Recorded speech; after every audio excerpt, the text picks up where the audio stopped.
করছে। স্যার আপনি এটা জানেন, তবুও সালুকা স্যারকে বের করে দিলেন। সারিকা, আমি সেটাই করেছি যেটা আইনত।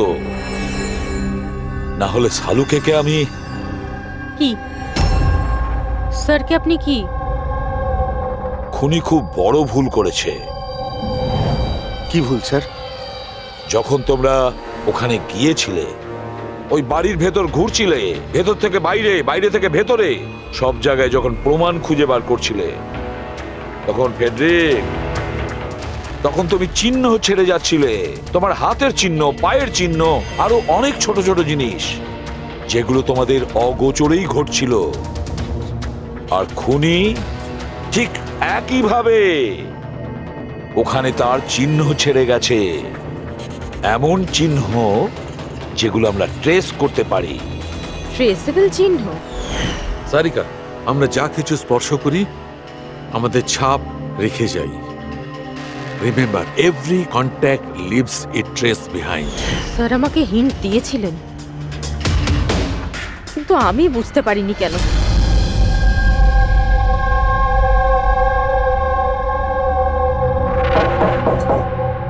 হ্যাঁ বলুন। সারিকা কোথায়? আপনারা? সিআইডি। আপনি কে? স্যার আমার নাম রূপালী। আর সারিকা? স্যার ও তো এখানে নেই, কালকেই চলে গেছে। কোথায় গেছে? ম্যাম ও নিজের বাড়ি চলে গেছে। কালকে ও এলো, তারপর তাড়াহুড়ো করে নিজের ব্যাগ প্যাক করলো, আর খুব তাড়াহুড়োতে ছিল তাই নিজের ফোনটাও ফেলে গেছে। কোনো কারণ কি বললো এত তাড়াহুড়ো করে বাড়ি যাওয়ার জন্য? হ্যাঁ স্যার, ও বলছিল যে ওর বাড়ির কোনো লোক অসুস্থ আছে। কি স্যার, ফরেন্সিক সেন্টার থেকে জানতে পারলাম সারিকা অসুস্থ, আর এ বলছে যে ওর বাড়ির কেউ অসুস্থ। কিছু তো একটা ব্যাপার আছে। আচ্ছা রূপালী, এই সারিকার বাড়ি কোথায়? স্যার কানপুর। কানপুর। আর তোমরা একসঙ্গেই থাকতে? হ্যাঁ স্যার, আমরা রুমমেটস ছিলাম। আচ্ছা, তোমরা কতদিন একসাথে রয়েছো? এই হবে 8-9 মাস। 8-9 মাস ধরে তো একে অপরের ব্যাপারে নিশ্চয়ই ভালোই জানবে। কি কেমন মেয়ে ছিল সারিকা, কিছু বলতে পারবে তুমি? স্যার ও তো খুব ভালো মেয়ে ছিল। ইনফ্যাক্ট ও নিজের কাজ নিয়েই ব্যস্ত থাকতো, মানে ফরেন্সিক ইনস্টিটিউট যাওয়া, ওখান থেকে ফিরে আসা, এইসব নিয়েই থাকতো। Forensic centre? তো ও কি ওখানকার কোনো কথা তোমাকে বলেছিল? হ্যাঁ, ফরেন্সিক ইনস্টিটিউটের ব্যাপারে কিছু কিছু কথা আমাকে বলতো। যেমন এই কিছুদিন আগেও আমাকে বলছিল যে, তুই জানিস রূপালী, প্রমাণ ট্রেস করে যে কাউকে ফাঁসানো যেতে পারে। রিয়েলি? কিন্তু এটা কিভাবে হতে পারে? আরে বোকা, সব কিছু হতে পারে। আমি সব করতে পারি। যে কোনো কেসকে পাল্টে দেওয়া যায় শুধুমাত্র প্রমাণের ওপর ভিত্তি করে।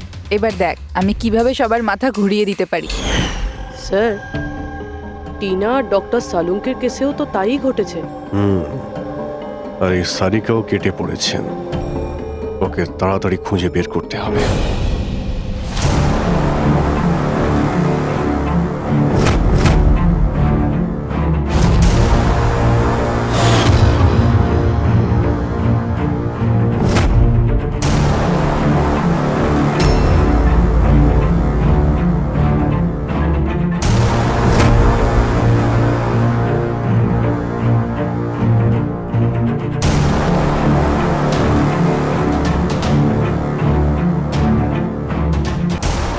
সারিকা,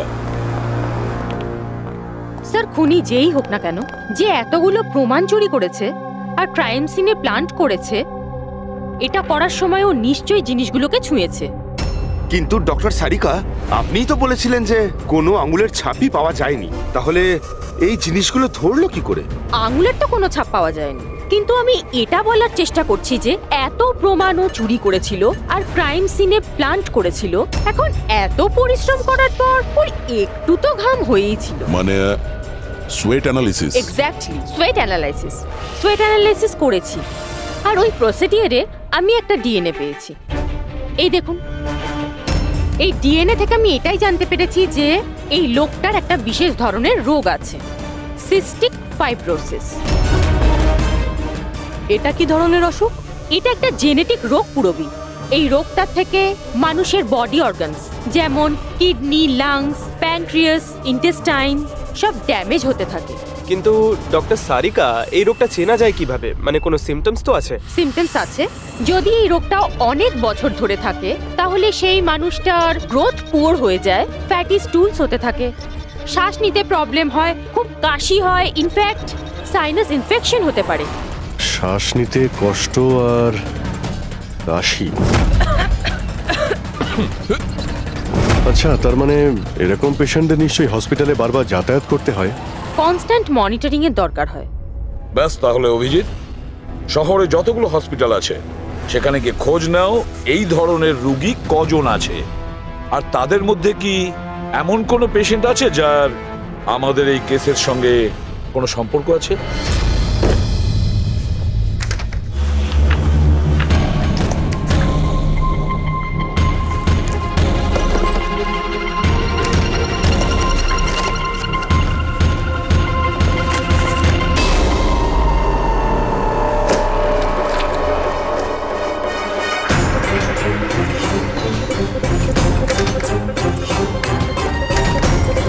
এই কেসটা আমরা একসঙ্গে কাজ করেছিলাম।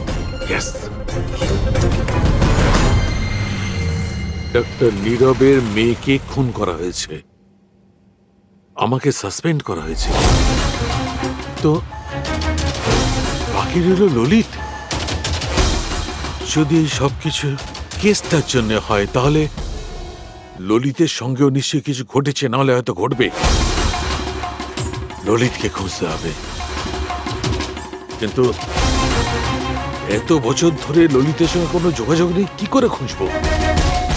ট্রাই করে দেখি।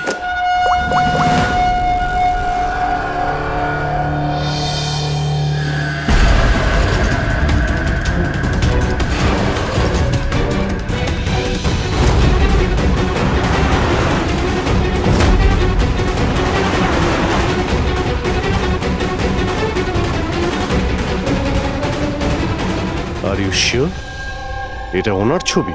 হ্যাঁ স্যার, উনি। আর ওনাকে হসপিটালে 2-3 বার আসতেই হয়। My God, thank you very much. Thank you.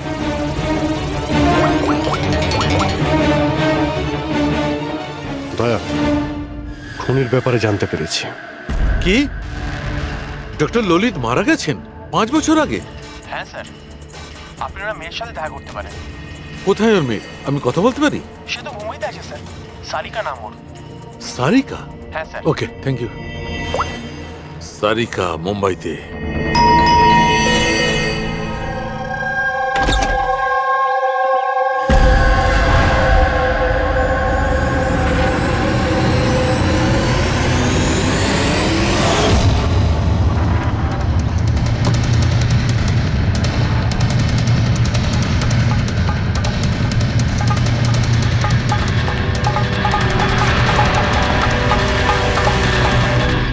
সত্যের খুব কাছেই আছো তুমি। এইটাই শেষ জায়গা যেখানে খুনটা হবে। অপেক্ষা করছি তুমি আসবে ওইখানে যেখান থেকে সব শুরু হয়েছিল 8 বছর আগে।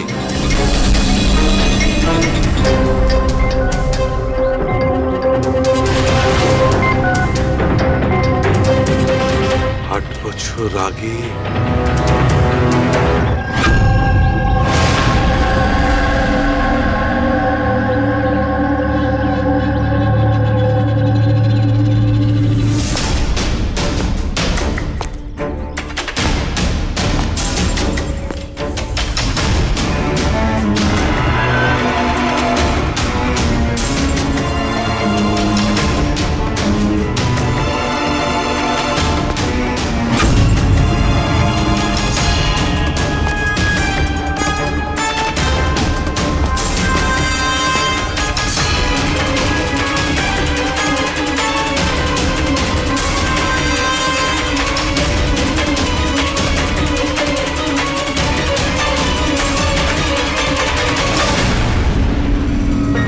সারিকা একে কে মারল? হঠাৎ আলোটা নিভে গেল কেন? স্যার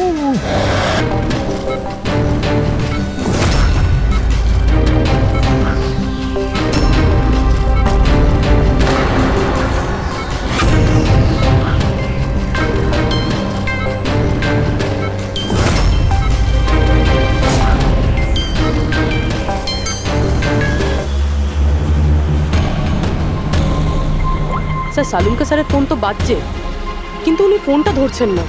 উনি আবার বিপদে পড়েননি তো? ডক্টর সালুকের ফোনের লোকেশন এক্ষুনি ট্র্যাক করো, দেখো কোথায় আছে। আর এই খুনিরও।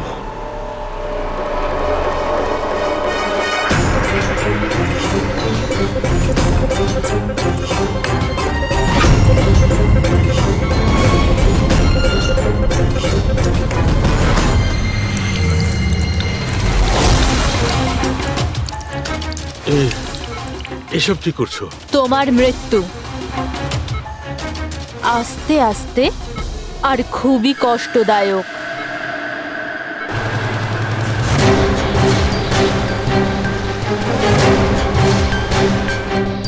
তোমার শরীরের এক এক ফোঁটা রক্ত যখন তোমার শরীর থেকে আস্তে আস্তে বেরোবে না, তখন খুব মজা আসবে তোমার, তাই না? কিন্তু তুমি এসব কেন করছো? নিজের বাবার মৃত্যুর প্রতিশোধ নিচ্ছি। আরে খুনি হচ্ছ তোমরা তিনজন। তোমার বাবা রঘু? হ্যাঁ, রঘু, যাকে তুমি ডক্টর ললিত আর ডক্টর নীরব মিলে মেরে ফেলেছো। আর তোমাদের জন্য আজ আমার বাবা আমার সাথে নেই। মেরে ফেলেছি আমরা? কিভাবে? প্রমাণ জোগাড় করে মেরে ফেলেছো। তোমরা প্রমাণ জোগাড় করে আমার বাবাকে ফাঁসির শাস্তি দেয়া করিয়েছো। দেখো দেখো, প্রমাণ জোগাড় করা, শাস্তি দেওয়া, এটা ফরেন্সিকের কাজ। কাজ এটা? নিশ্চয়ই নিশ্চয়ই এটা তোমাদের কাজ, কিন্তু তোমরা আমার ব্যাপারে তো ভাবোনি না। ওই মেয়েটার ব্যাপারে যার থেকে যার বাবাকে ছিনিয়ে নিয়েছো। আমার বাবার মৃত্যুর পরে আমি ডিপ্রেসড হয়ে গিয়েছিলাম। আর এই সব থেকে বেরোনোর পরে আমি ভেবে নিয়েছিলাম, ঠিক করে নিয়েছিলাম যে আমি তোমাদের তিনজনকেই এই মৃত্যুর শাস্তি দিয়ে তারপরেই ছাড়বো। আর এই জন্যই তুমি টিনাকে মেরে ফেলেছো? হ্যাঁ, মেরে ফেলেছি আমি ওকে, কারণ আমি জানতাম ডক্টর ললিত 5 বছর আগেই মরে গেছে। আর পড়ে রইল তুমি আর ডক্টর নীরবের প্রশ্ন। তো আমি জানতাম যে ডক্টর নীরব নিজের মেয়ে টিনাকে খুব বেশি ভালোবাসে। টিনার মরে যাওয়ার পর ও নিজেই নিজেকে মেরে ফেলবে। আর তুমি, আর পড়ে রইল তোমার প্রশ্ন, তুমি তোমার ফরেনসিক অফিসকে খুব ভালোবাসো। যখন ওখান থেকে তোমাকে ধাক্কা মেরে অপমান করে বার করে দেবে, তখন তো তুমি নিজেকেই নিজে মেরে ফেলবে।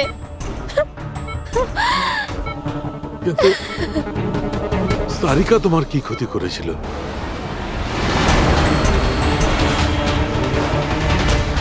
সারিকা? ওকে তো মরতেই হতো। ও ললিতের মেয়ে ছিল যে, আর ফরেনসিকে কাজ করতো। আর আমার কাজে তো ও আসতোই। ওর সাহায্যে আমি ফরেনসিক অফিসার সব প্রমাণ জোগাড় করেছিলাম। তোমার ফরেনসিক অফিস তোমার বিরুদ্ধে? এই দেখো ডক্টর সালুকে, হয়ে গেল আমার বদলা পূরণ। আর যতক্ষণে সিআইডি এখানে আসবে, ততক্ষণে তুমি ওপরে। Good bye doctor সালুকে।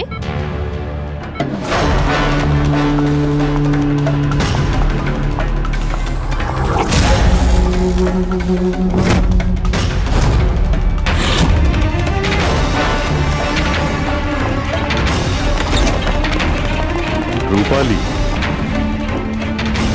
খেলা শেষ তোমার। আমার খেলা শেষ নাকি সালুকের? বাঁচাতে পারবে তো তোমরা? তো বাঁচিয়ে নাও। রক্তের ঋণ তো চাপিয়ে দিলে বস আমার উপর। রক্তের ঋণ তো চাপাইনি আমি তোমার ওপর, আমি তো বরং তোমার ঋণ শোধ করলাম। অপরাধীদের শাস্তি দিতে সাহায্য করেছিলে, সেই ঋণ এবার শোধ করে দিলাম। আচ্ছা শোনো, অনেক রেস্ট হয়েছে, এবার কাজে লেগে পড়ো। তাড়াতাড়ি সুস্থ হয়ে উঠুন। সারিকা একা লাশগুলোর সঙ্গে কথা বলছে। ওহো, সারিকা, অভিজিৎ তো তোমার খুব প্রশংসা করছে। দেখো ভাই, এখন 1 সপ্তাহ তো আমি এখান থেকে নড়ছি না বস। এক কাজ করো না, ততদিন সারিকাকে দিয়ে কাজটা করিয়ে নাও। ঠিক আছে, তাহলে বিশ্রাম নিন। Silence please. সালুখে, হ্যাঁ। সাইলেন্ট, চুপ। এই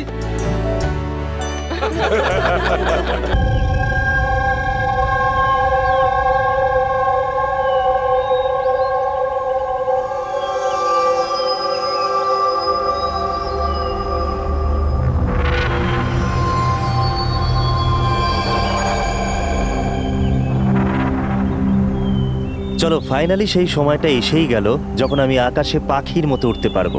ইয়েস, আর তোমার ওরা আমি আমার ক্যামেরায় ক্যাপচার করব। কিন্তু মিস্টার মুক্ত পাখি, খোলা আকাশে এত দূরে উড়ে চলে যেও না যে কোথাও হারিয়ে যাও। ডোন্ট ওয়ারি ম্যাডাম, এমনিতেও রনি স্যার যদি আকাশে হারিয়েও যান তাহলেও মাটিতেই ফেরত আসতে হবে।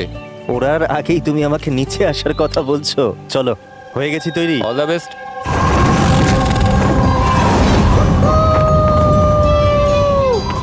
Yes, this is so much fun! Oh my god! Yes, come on, keep going, keep going. Alia, I love you! Rony, I love you too. Wow, মনে হচ্ছে ওনার ভালোই এক্সপিরিয়েন্স আছে। অফ কোর্স, আমেরিকাতে ও অনেক অ্যাডভেঞ্চার স্পোর্টস ট্রাই করেছে, bungee jumping, paragliding, আরো অনেক। ইন্ডিয়াতে কোনো কিছু ট্রাই করেনি, আর যখন ইন্ডিয়াতে এসেছে এই সারাদিনের জন্য, তো কেন কিছু ট্রাই করবে না?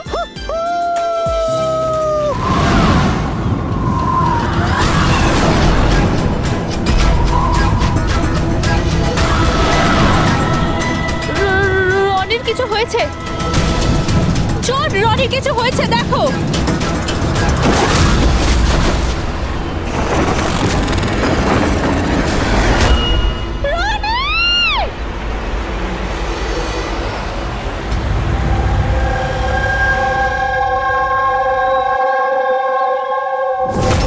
আমি আর রনি এখানে ছুটি কাটাতে এসেছিলাম।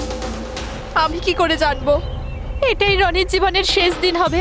দেখো, আমরা জানি এই সময়টা খুব কঠিন, কিন্তু প্লিজ ভেঙে পড়ো না। আমি এবার নিউ ইয়র্কে গিয়ে ওর বাবাকে কি জবাব দেবো? আমরা একসাথে এসেছিলাম, কিন্তু ফিরে যাব একা। আপনি কাউকে সন্দেহ করেন কে মারতে পারে রনিকে? স্যার, রনিকে কেউ কেন মারবে? আমরা তো এখানে কাউকে চিনিও না। এমনটা নয় তো যে ওর কোনো শত্রু আমেরিকা থেকে ফলো করতে করতে এখানে এসেছিল? না স্যার, রনির কোনো শত্রু এখানে ছিল না। He was such a lively person, সবাই ওকে পছন্দ করতো। তাহলে তুমি বলতে চাইছো এখানে ইন্ডিয়াতে ওর কোনো আত্মীয় স্বজন, বন্ধু বা অন্যান্য কেউ নেই এখানে? এই দেশটা আমাদের জন্য অচেনা স্যার, সবকিছু এই প্যারাগ্লাইডিং এর লোকেরা করেছে। Please arrest them. আপনি আমাকে কেন দোষ দিচ্ছেন? এটা আমাদের রুজি রুটির ব্যাপার, আমি কেন মারতে যাব ওনাকে? তাহলে কে মেরেছে রনিকে? স্যার, এটা তো আমিও বুঝতে পারছি না। 3000 ফুট উচ্চতায় গুলি কি করে চললো? কেই বা চালালো? তাহলে রনি 3000 ফুট উঁচুতে উঠছিল? হ্যাঁ স্যার, আমি নিজে গিয়ার চেক করেছিলাম আর কোনো প্রবলেম ছিল না তার মধ্যে।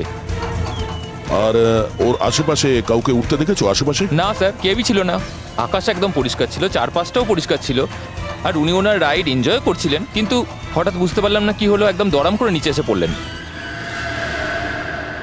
এই যে ক্ষতটা দেখছো, আমার মনে হচ্ছে অনেক দূর থেকে গুলি চালানো হয়েছিল, হয়তো কোনো রাইফেল দিয়ে। হ্যাঁ, রাইফেলই হবে, কারণ যে হাইটে এই উড়ানটা উড়ছিল ওখান থেকে তো কোনো শার্প শুটারই গুলি চালাতে পারে, কোনো রাইফেল দিয়ে।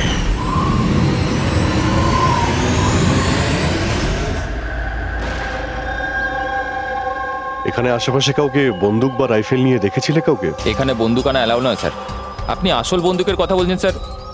পুজোর ক্যাপ বন্দুক ফাটানোরও অনুমতি নেই। আপনারা কাউকে দেখেছেন এখানে? না ম্যাম। না তো। না। না ম্যাম। আচ্ছা আলিয়া, আপনি যখন এখানে এলেন রনির সাথে, আপনার কাউকে সন্দেহ হয়েছিল? মানে কেউ আপনাদের ফলো করছে, এমন কোনো লোক যে গন্ডগোলের মনে হচ্ছে? না স্যার, এরকম তো কেউ ছিল না। তাহলে কি গুলি আকাশ থেকে চলেছিল নাকি? স্যার, আমি তো বললাম রনি স্যারের আশপাশে তো কেউই উড়ছিল না, তাহলে আকাশ থেকে গুলি চালালো কে? হ্যাঁ স্যার, আকাশে কেউ ছিল না। আপনি চাইলে এই ফুটেজগুলো চেক করতে পারেন, এখানে কেউ নেই ওর সাথে।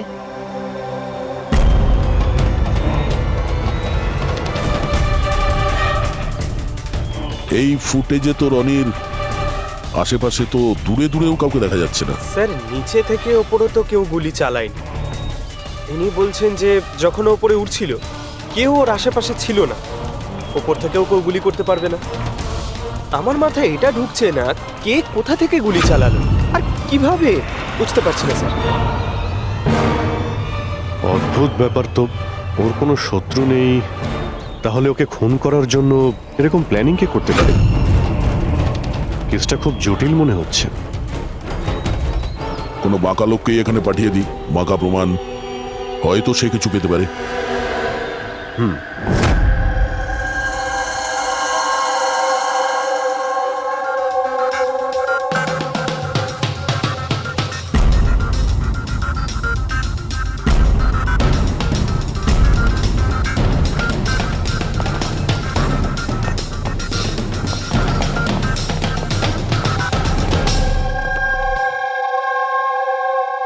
আরে বাহ, আজকে আপনারা দুজনে এমন ভাবে কাজে ডুবে আছেন যে মনে হচ্ছে যে অনেক প্রমাণ আমাদের হাতে দিয়ে আমাদেরকে পাঠাবেন এখান থেকে। অনেকগুলো প্রমাণ, হ্যাঁ, আর যদি একটাও না পাওয়া যেত? সোজা করে বলো না, কোনো প্রমাণ পাওনি, খুঁজে দেখোনি? ডক্টর সালুকে ওই গুলির ব্যাপারে কিছু জানতে পারেননি? আপাতত এইটুকু জানতে পেরেছি ভাই, ওপর থেকে কোনো ইউএফও গুলি চালিয়েছে। শালুকে, তুমি না কোনোদিনই সোজাসুজি করে কথা বললে না। আরে এটা কি, এটা বোঝাও, আমাকে বোঝানোর জন্য এরকম করেছো? হ্যাঁ, বলো। এ দেখো বস, রনি মাটি থেকে 3000 ফুট উঁচুতে উঠছিল, আর ওর গুলিটা লেগেছে তার ওপর থেকে প্রায় 1000 ফুট উঁচু থেকে, আর এই গুলিটা 60 ডিগ্রি অ্যাঙ্গেলে এসে গায়ে লেগেছে। আমার তো ভেবেই কেমন যেন মাথাটা ঘুরছে। আকাশের উপর থেকে কে গুলি চালাতে পারে ওর উপর? এটা কিভাবে সম্ভব? এখনো হয়নি, আরো বাকি আছে বস। এই গুলিটা প্রায় 3 কিলোমিটার দূর থেকে ছোড়া হয়েছে। ভারী অবাক কাণ্ড, তাই না দয়া? 3 কিলোমিটার দূর থেকে গুলি চালানো হয়েছে। 60 ডিগ্রি অ্যাঙ্গেলে রনির গলার ভেতর ঢুকে যায় আড়াআড়ি। তার মানে রাইফেলটা খুব পাওয়ারফুল ছিল মনে হয়। একদম ঠিক বস, রাইফেলটাও পাওয়ারফুল ছিল, আর গুলি যে চালিয়েছে তারও হাতটা পাকা। এত উঁচুতে হাওয়া খুব জোরে প্রবাহিত হয়, আর টেম্পারেচারও কম বেশি হতে থাকে, তবুও লক্ষ্যটা মিস করেনি, একদম নির্ভুল পয়েন্টে গিয়ে লেগেছে। গুলি যে চালিয়েছিল খুব পাকা খেলোয়াড়, ডক্টর, সব শুটার। একদম। আর এইরকম শার্প শুটার সহজে তো পাওয়া যায় না যে এই কাজটা করে দেবে। কিন্তু স্যার, আমরা সমস্ত ভিডিও দেখেছি। যখন রনি আকাশে ছিল তখন ওর আশেপাশে কোনো প্যারাসুট বা চপার ছিল না স্যার, আকাশ একদম পরিষ্কার ছিল। সেটাই তো বুঝতে পারছি না যে ওই কিলার কোথা থেকে গুলিটা চালিয়েছিল, অথচ আকাশটা পরিষ্কার ছিল। ও কি মেঘের আড়ালে লুকিয়েছিল? আর স্যার ওই গুলিটার থেকে কি জানতে পারলাম? কিচ্ছু পাওয়া যায়নি পুরবি। আমি ব্যালিস্টিক ডিপার্টমেন্টের পুরো ডেটা চেক করেছি, এরকম গুলির তো কোনো রেকর্ডই নেই। স্যার, এই গুলিটা নিশ্চয়ই কাস্টমে বানানো হয়েছে। হ্যাঁ, নিজের মতন গুলিটা বানিয়েছিল। এমন গুলি যেটা 3 কিলোমিটার দূর থেকে চালানো যায় আর সোজা গিয়ে টার্গেটে হিট করে। আর স্যার, এই গুলিটা যখন এত শক্তিশালী, তো এর রাইফেলটাও বেশ স্পেশাল হবে। হ্যাঁ, এক কাজ করা যাক, গুলিটাকে ব্যালিস্টিক ডিপার্টমেন্টে যাচাইয়ের জন্য পাঠাই, দেখি কি রিপোর্ট আসে। আর সে যেই হোক, এত উপরে চলে গিয়েছিল খুন করার জন্যে, এবার ওকে তো মাটিতে নামতেই হবে।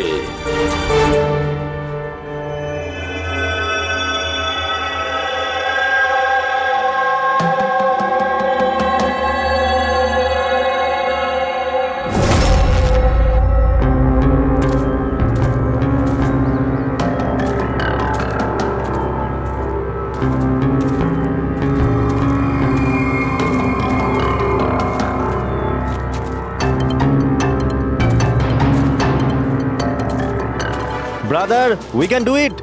আরে ইয়ার গুরু, আর চলতে পারবো না, খুব হাঁপিয়ে গেছি আমি। ব্যাস নবীন, আর বেশি দূর নয়, 3000 ফিট চড়ে ফেলেছি, পাশেই আছে। We can do it, come on.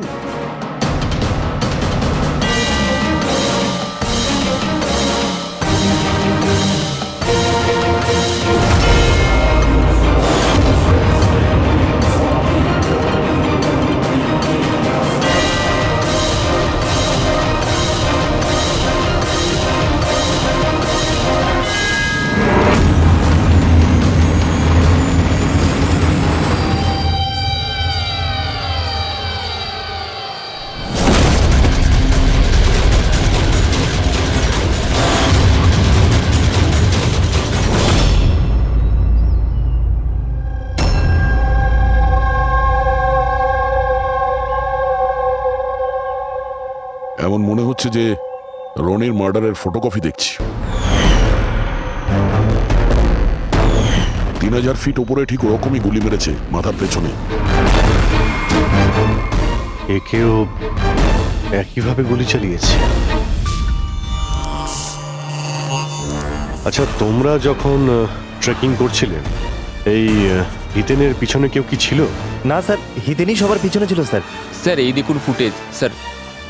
Sir এটা ওই জায়গায় যেখানে এই সব কিছু হয়েছে। অদ্ভুত তো,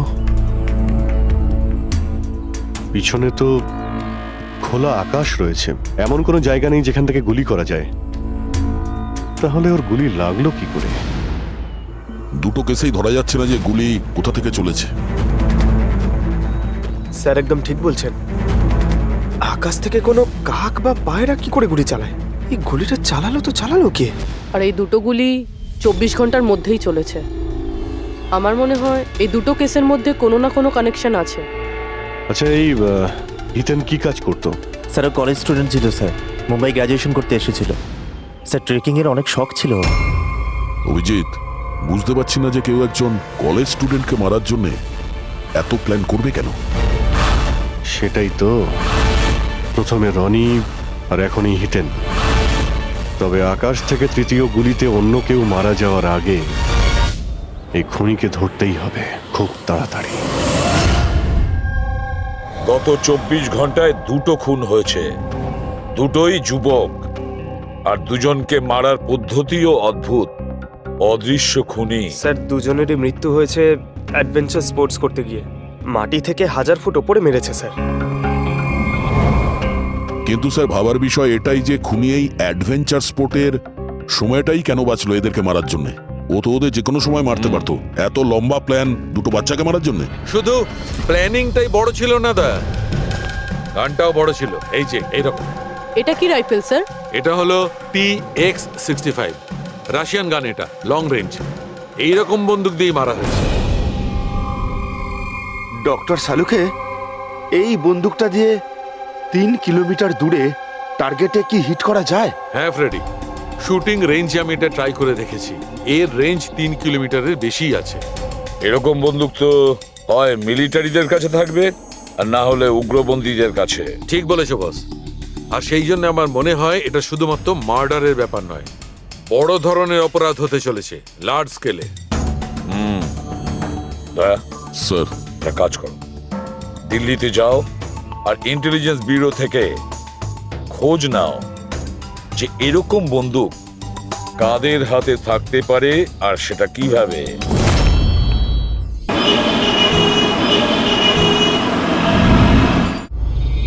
এই সমস্ত খুন এই রাইফেল দিয়েই হয়েছে। আর আপনারা তো জানেনই, এরকম হাই প্রোফাইল রাইফেল তো সবার কাছে থাকে না। আপনি একদম ঠিক বলছেন স্যার। আর যেটা আমাদের দেখা দরকার সেটা হলো এই রাইফেলটা যদি কেউ কিনতেও চায় তাহলে কিনতে পারবে না। এটা একটা কিংবা দুটো পিসে বিক্রি হয় না, বড় অ্যালটমেন্ট হয় এগুলোর। তাহলে কয়েক বছর আগে যে আতঙ্কবাদী হামলা হয়েছিল তার মধ্যে এই ধরনের রাইফেল ইউজ হয়েছিল? হ্যাঁ স্যার। তাহলে আপনাদের কোনো আতঙ্কবাদী গ্রুপের উপর সন্দেহ হয়? আগে হ্যাঁ স্যার, যদি আমাদের সন্দেহ ঠিক হয় তাহলে আমরা জানি যে এর পেছনে ঠিক কার হাত আছে। কার? এই অঞ্চলেই কিছুদিন আগে আমাদের আর্মি অনেক অস্ত্র আটক করেছিল। ওই অস্ত্রের মধ্যে এই রাইফেলটাও ছিল। হ্যাঁ প্রতাপ স্যার, সমস্ত আতঙ্কবাদী মরে গেছে, ওদের মধ্যে একজন পালিয়ে গেছে, তবে আমরা সমস্ত হাতিয়ার আটকে নিয়েছি। ওয়েল ডান প্রতাপ। স্যার, আর যে টেররিস্টরা পালিয়ে গেছে তাদের সম্পর্কে সমস্ত পোস্টকে অ্যালার্ট করে দাও। তাহলে এই কাজ ওই আতঙ্কবাদীর হতে পারে যে পালিয়ে গিয়েছিল ওখান থেকে। হ্যাঁ স্যার। আর আমাদের ইনফরমেশন অনুযায়ী এই আতঙ্কবাদী গ্রুপ খুব বড় একটা কিছু করতে চলেছে। বোধহয় এটাই সেটা শুরু। এই দুটো অপরাধ সাধারণ কোনো খুন নয়, এটা নিশ্চয়ই কোনো বড় সড় ষড়যন্ত্র, কোনো দুষ্কৃতী আক্রমণ ঘটতে চলেছে। হ্যাঁ স্যার।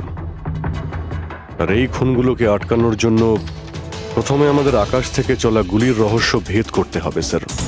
আর এই রহস্যের কিনারা করার জন্য সবার আগে আমাদের এটা জানতে হবে যে এই আতঙ্কবাদীরা রনি আর হিতেনের মতো সাধারণ লোকের হত্যা কেন করলো। আচ্ছা, এমন কি কমন আছে এই দুটো কেসে? স্যার দুটো মার্ডারই আকাশে হয়, দুবারই গুলি উপর থেকে চালানো হয়েছে কোনো পাওয়ারফুল রাইফেল দিয়ে। এটা প্রফেশনাল সব শুটারের কাজ হবে। আর স্যার এই দুটো কেসেই কোনো ভ্যান্টেজ পয়েন্ট নেই, আর এমন কোনো জায়গা নেই যেখানে বসে খুনি এই দুজনকেই গুলি করতে পারে। তেমন কোনো জায়গা ছিল না, তেমন কোনো জায়গা ছিল না। খুন করার এটাই মূল কারণ নয় তো? তাহলে স্যার আপনি বলতে চাইছেন যে খুনির কাছে বসে গুলি চালানোর কোনো জায়গা ছিল না, আর ও এটা শিওর হতে চেয়েছিল যে টার্গেট যেন কোনোভাবেই মিস না হয়, সেই জন্যই ও এদের উপরে প্র্যাকটিস করছিল। Exactly Abhijit, exactly. সে গুলি ছোড়ার প্র্যাকটিস করছিল। তার মানে স্যার ওর আসল টার্গেট অন্য কেউ? স্যার যদি কোনো ভ্যান্টেজ পয়েন্ট নাই থাকে তাহলে ও গুলি চালাচ্ছিল কোথা থেকে? পঙ্কজ, উত্তরটা তোমার প্রশ্নের মধ্যেই লুকিয়ে আছে। আচ্ছা এটা বলো, আমরা মানুষ ডানা ছাড়া আকাশে কিভাবে ওড়ে?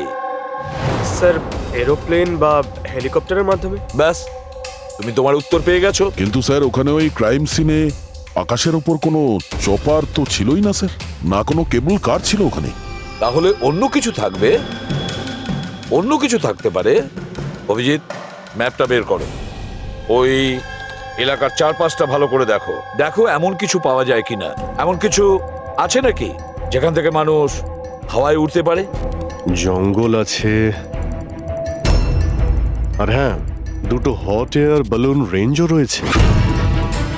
একটু দেখো তো, যেখানে খুন হয়েছিল সেখান থেকে এটা কতটা দূরে? স্যার এই দুটো 60 কিলোমিটার রেডিয়াসের মধ্যে। তাহলে একটা কথা তো কনফার্ম, খুনি ওখানে হট এয়ার বেলুনে বসেছিল, আর সেখান থেকেই ও গুলি চালিয়েছিল 3 কিলোমিটার দূর থেকে। স্যার কেউ যদি হট এয়ার বেলুনে চড়তে চায় তাহলে আগে থেকে বুকিং করতে হয়, এমনি কেউ যেতে পারে না।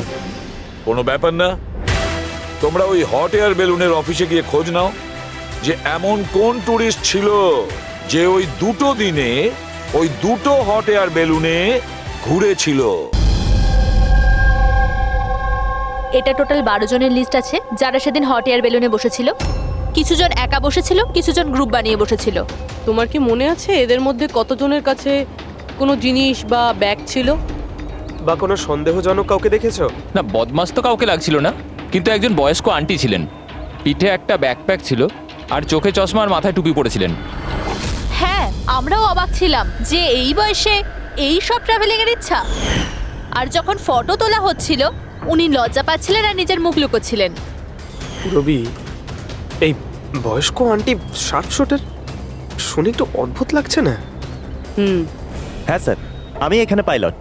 25শে ফেব্রুয়ারি স্যার সব মিলিয়ে আমি 6 জনকে এয়ার বেলুনে চাপিয়েছি স্যার, আর 2 জনকে দিনের স্যার। আচ্ছা তাদের মধ্যে কেউ মানে গন্ডগোলের লোক মনে হয়েছিল, কিংবা যার কাছে কোনো জিনিসপত্র ছিল? স্যার এরকম তো কেউ ছিল না। হ্যাঁ একজন বয়স্ক মানুষ ছিল, জানি না কারো বারবার চিৎকার করছিল, হয়তো ওর মুড খারাপ ছিল বা খিটখিটে ধরনের ছিল। ওনার হাতে কোনো কিছু ছিল? জিনিস তো ছিল না, হ্যাঁ একটা লাঠি নিয়ে হাঁটছিল। লাঠি নিয়ে হাঁটছিল? এই তোমাদের সাহস কি করে হলো আমার ছবি নেওয়ার, আমাকে জিজ্ঞেস না করে? কিছু ভদ্রতা আছে না নেই? ওরাও ওগুলো ওরাও। আচ্ছা, ফটো তোলার জন্য রেগে গেছিল? কি অদ্ভুত ব্যাপার তাই না স্যার? লোক হট এয়ার বেলুনে তো প্রতিদিন বসে না, তাই না? তারা নিজেরাই ফটো তুলতে চায় যাতে এই স্মৃতিকে তারা সারা জীবন রাখতে পারে। আর কোনো বিশেষ কথা মনে আছে ওর ব্যাপারে? স্যার জানি না বলাটা ঠিক হবে কিনা। না না বলো, যেটা মনে আছে খুলে বলো। ওনাকে হাঁটতে দেখে মনে হচ্ছিল না যে ওনার লাঠির প্রয়োজন আছে, কিন্তু তাও উনি লাঠি নিয়েই চলছিলেন। আচ্ছা,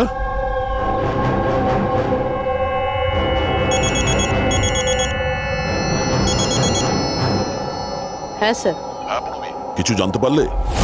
স্যার এখানে একজন বয়স্ক মহিলা এসেছিল, আর তার হাতে একটা ব্যাকপ্যাকও ছিল। আর হ্যাঁ, ওই মহিলা ছবিও তুলতে চাইছিল না। আচ্ছা, এখানেও একজন বুড়ো লোক এসেছিল হট এয়ার বেলুনে চড়তে লাঠি নিয়ে, আর তারও ফটো তোলায় আপত্তি ছিল। স্যার এই বয়স্ক মহিলা আর বয়স্ক লোক একই ব্যক্তি নয় তো? ওই শার্প শুটার, ওর ব্যাগে আর ওর লাঠিতে ওই রাইফেলটা ছিল যা দিয়ে খুন করেছে। আর স্যার দুদিনই এ একাই ওপরে গিয়েছিল, কারণ যদি অন্য টুরিস্টের সাথে যেত তাহলে রাইফেল সেট করতে আর টার্গেট সেট করতে প্রবলেম হয়ে যেত।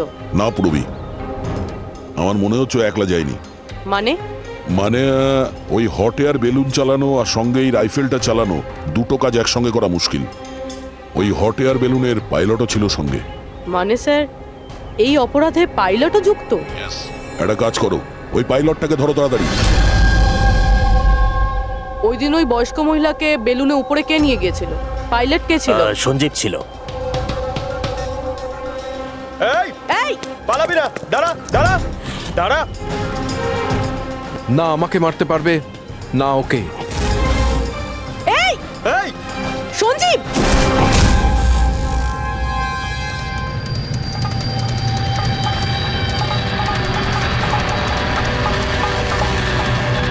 আরে তো প্রাণ দেওয়ার জন্য একদম তৈরি ছিল।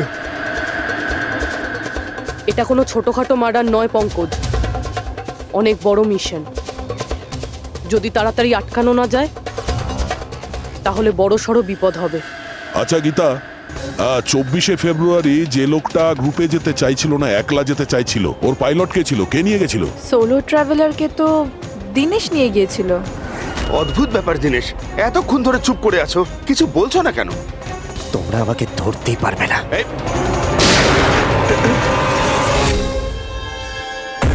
এখন যমরাজ তোকে অ্যাপয়েন্টমেন্ট দেওয়ার মুডে নেই। যতক্ষণ না আমাদের প্রশ্নের উত্তর আমরা পাবো, তোকে বেঁচে থাকতে হবে। চল। মারো, যত পারো মেনে নাও, আমার কিচ্ছু যায় আসে না। আর তাছাড়া তোমাদের এই আইনের কমজোরি থাপ্পড়ে এত শক্তি নেই যে আমার অপরাধের মজবুত হাড়কে গলাতে পারবে, বুঝলে? তোমার ওপর যদি টর্চার করতেই হতো তাহলে ওর জন্য তো 2 মিনিটের কাজ আমাদের কাছে। কিন্তু তারপর মনে পড়ে তোমার পরিবারের কথা, তোমার বোন। পরের মাসে ওর বিয়ে না? কেমন লাগবে ওর যে ওর বিয়ে হচ্ছে আর বিয়ের পরে ওর ভাই এই পৃথিবীতে নেই? হ্যাঁ, আর তোমার মা প্রত্যেক মাসে খরচার জন্য টাকা পয়সা পাঠাও না? তোমার মৃত্যুর পর কে খেয়াল রাখবে তার? কিছু ভেবেছো এ ব্যাপারে? হ্যাঁ, না। চলো, এখনো সুযোগ আছে, রাজ সাক্ষী হয়ে যাও। কথা দিচ্ছি তুমি জেলে যাওয়ার পরে তোমার মায়ের খেয়াল আমরা রাখবো। সত্যি? মানে পুরো খেয়াল রাখবে? পুরো খেয়াল? হ্যাঁ, তোমার মায়ের পুরো খেয়াল রাখা হবে। তুমি শুধু এটা বলো কার জন্য কাজ করো, তোমার বসের নাম কি? বলে দেবো? সত্যি বলে দেবো? হ্যাঁ বলো। আমি যার জন্য কাজ করি না, যে আমার বস, স্যার, তার নাম হলো এসিপি প্রদ্যুম্ন।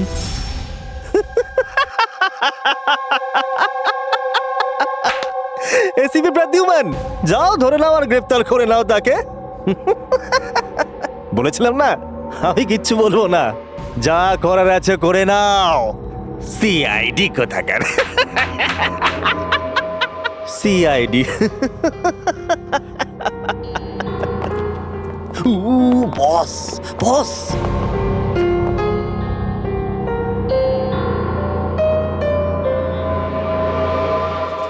কোনো ব্যাপার না, কিচ্ছু বলতে হবে না। এখন না তোমাকে কিছু জিজ্ঞাসা করব, কিছু বলার জন্য তোমাকে আমরা জোর জবরদস্তিও করব না, কিচ্ছু করব না। শুধু একটাই কাজ করব, আমরা তোমাকে ঘুমোতে দেব না। শুতে দেবেন না? এমনিতেও আমি জেগে থাকলেও আমি আপনাদের কিছুই বলবো না। কোনো প্রয়োজন নেই, কিচ্ছু বলো না, কিন্তু আমরা শুতে দেব না তোমাকে। ওকে ভাই দয়া, আমি এটা শুনেছিলাম যে মানুষ কোনো কিছু না খেয়ে অনেক দিন সার্ভাইভ করতে পারে, কিন্তু না ঘুমিয়ে। কত কষ্ট হবে এই বেচারার। তোর বাঁচাটা খুবই মুশকিল, আমি এসব দেখতে পারবো না।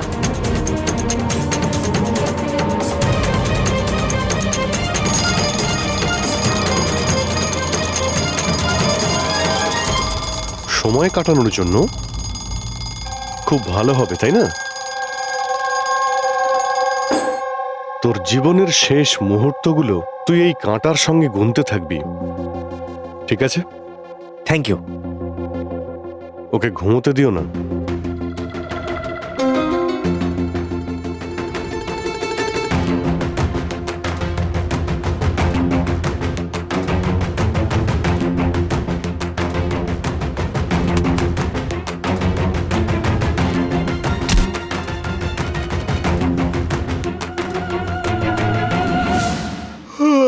ফ্রেডি স্যার, আরে কোথায় আছেন আপনি?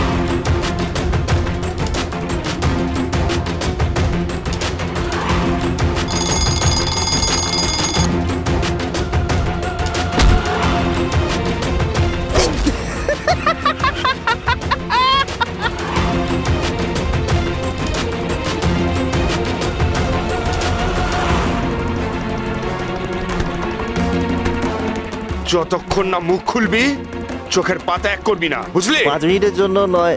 চল। না, 1 মিনিট। 1 মিনিট তো শুতে দাও। 1 সেকেন্ড। শোবো না একদম। একদম। এই, শোবো না আমি।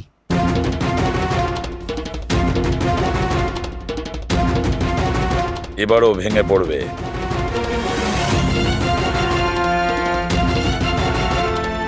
সবকিছু বলতে বাধ্য হবে।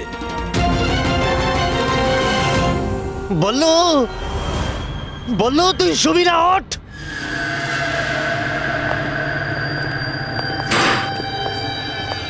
এই ঘুমোতে চাস? আরে ওকে একটু ঘুমোতে দাও। কি প্রবলেম তোমাদের? ঠিক আছে, তোমাকে ঘুমোতে দেবো আমরা। আগে বলো যে তোমাদের গ্রুপের প্ল্যানটা কি? এই, বলছি, আমার নাম দীনেশ নয়।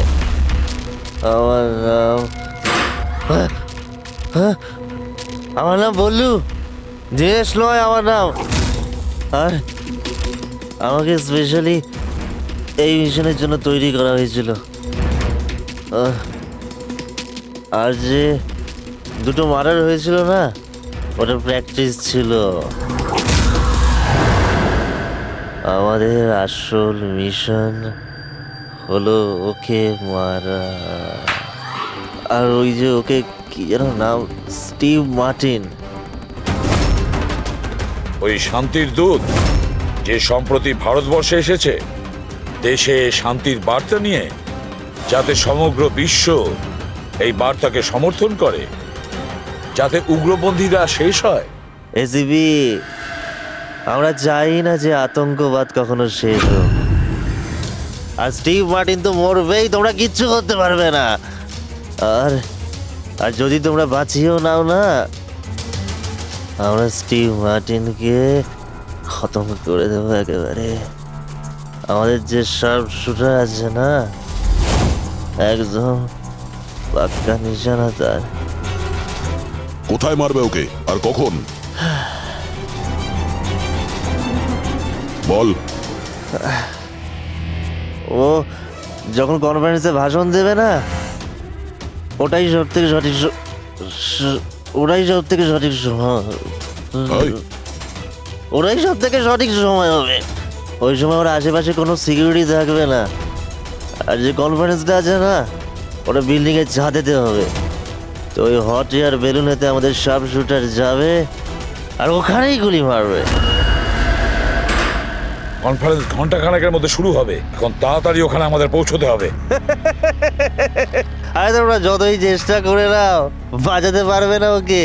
আর হ্যাঁ, তোমরা যদি বাঁচিয়েও নাও না, তাহলে আমরা আবার প্ল্যান করব, দ্বিতীয়বার মারবো। কে মারবে? কিরকম দেখতে ও? আরে আমি ওর মুখ দেইনি এখনো পর্যন্ত। যখনই আসে ছদ্মবেশে আসে। তোমরা কি একে হসপিটালে নিয়ে যাও তাড়াতাড়ি। স্যার, আমরা কি হট এয়ার বেলুনটা আটকাতে পারি না যতক্ষণ এই কনফারেন্স শেষ হচ্ছে? না ফেডরিক, এই সব কিছু বন্ধ করা যাবে না। আজকে আটকালে কালকে অন্যরকম প্ল্যান করবে। আজকের প্ল্যান আমরা জানি, আজই ওদেরকে ধরবো।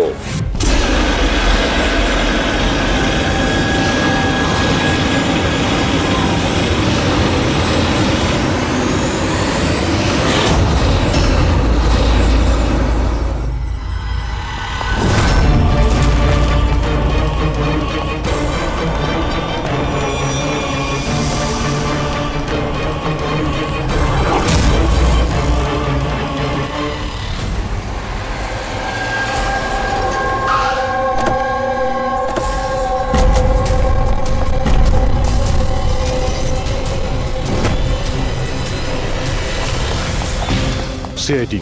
মিস্টার স্টিভ মার্টিন কোথায়? ওপরে কনফারেন্স রুমে। ওর কাছে নিয়ে চলুন, আসুন। তাড়াতাড়ি। তাড়াতাড়ি।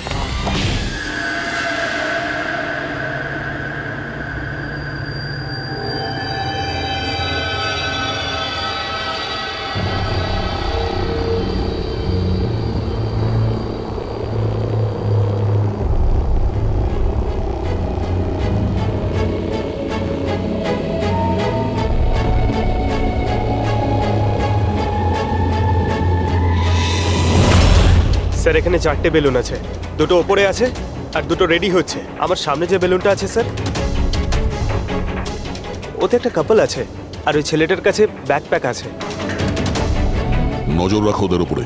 কারা কারা আসছে, কারা কারা যাচ্ছে, সবাইকে ফলো রেখো, ওকে?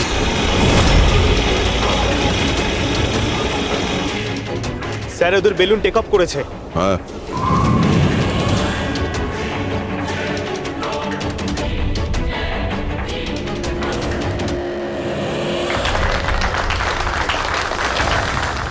এই দুনিয়াতে টেরোরিজম কেন আছে, এই প্রশ্নটা আমাদের জানা দরকার। আর এই টেরোরিজম তখনই বন্ধ হবে যখন সব দেশ একসাথে ভাই ভাই হয়ে থাকবে। টেরোরিজমকে আমাদেরকে গোড়া থেকে উপরে ফেলতে হবে।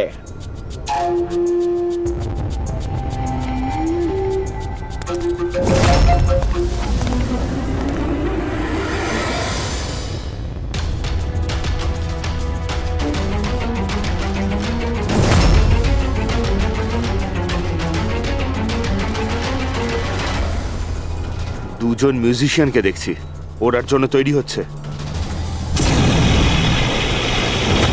ওদের হাতে গিটারের ব্যাগ আছে। এবার এটা বলা খুবই মুশকিল যে ভেতরে গিটার আছে নাকি গান।